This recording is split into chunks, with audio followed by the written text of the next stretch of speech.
போஸ்டில் இருந்தேன். ஆனால் அது தேசிய அளவிலான கட்சி.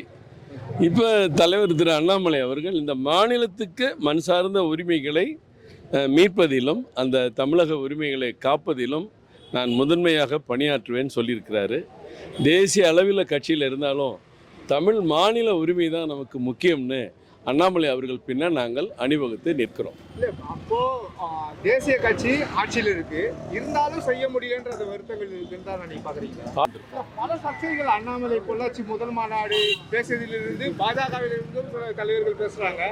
அதே போல பார்த்தீங்கன்னா இந்த ஸ்ட்ராட்டஜிஸ்ட்னுவாங்க, சஃபாலஜிஸ்ட்னுவாங்க, அரசியல் விமர்சகர்னுவாங்க, இவங்கெல்லாம் பேசுறதை நீங்க எப்படி பாக்குறீங்க? அவர் அங்க இருக்கும்போது ஒரு இந்துத்துவ இது வெளியே வச்சு பேசியிருந்தாரு, இன்னைக்கு வந்து செக்யூரிட்டி அரசியல் பேசுறாரு, இந்துன்றத வீட்டுல போட்டுன்றாரு. சாரி அதெல்லாம் ஏனுங்க, என்னங்க எல்லாரும் கற்பனையில பேசுறான், நீங்களும் நிருபர்லாம் கேட்குறீங்க. இந்துங்கிற இருங்க, அதைத்தான் நான் சொல்றேன். இந்துங்கிற வீட்டில் போட்டு என்னைக்கு சொன்னாரு? நம்ம கவர்மெண்ட்டே செக்குலர் தானே. கவர்மெண்ட்டோட சட்டம், அரசியல் அமைப்பு, நிர்வாகம் எல்லாமே செக்குலர் தான். அப்புறம் இங்கே அண்ணாமலை மட்டும் செக்குலர் பேசினா தப்பா? இந்துவை வந்து வீட்டில் போட்டு வைக்க சொல்லுங்க. நான் இந்து, தினசரி உபதி பூசுவேன், குங்குமம் வைப்பேன். இந்து உணர்வுகளை வீட்டுக்குள்ளே வச்சுக்கிடுவோம். வெளியில் வந்தவொன்னா நம்ம பார்வை தமிழன் என்று மாறட்டும். அந்த தமிழன் என்ற பெரிய வட்டத்துக்குள்ள இந்துக்கள் இருக்காங்க, இஸ்லாமியர் இருக்காங்க, கிறிஸ்தவர்கள் இருக்காங்க அப்படின்னு தானே அண்ணாமலை சொன்னார். இந்து போட்டி வைன்னு சொன்னார். சில பேர் புரியாமல் அதை கவனத்தை திசை திருப்புறதுக்காக அவரை குறை சொல்ல வேண்டும் என்று திட்டமிட்டு செய்கிற சதின்னு தான் நான் நினைக்கிறேன்.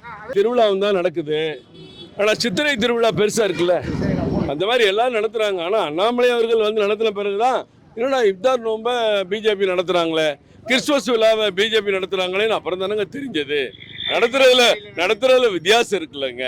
எப்படி நடத்துனாங்க, எவ்வளவு பிரம்மாண்டமாக நடத்துனாங்க, பேருக்கு நடத்துறதா இல்லை பிரம்மாண்டமாக நடத்துறதா, உண்மையான உணர்வுபூர்வம் நடத்துறதா, இப்படி நிறைய விஷயங்கள் இருக்குல்ல. திருநாவுக்கரசுக்கு அது நல்லா தெரியும், ஏதோ பேசுறாரு.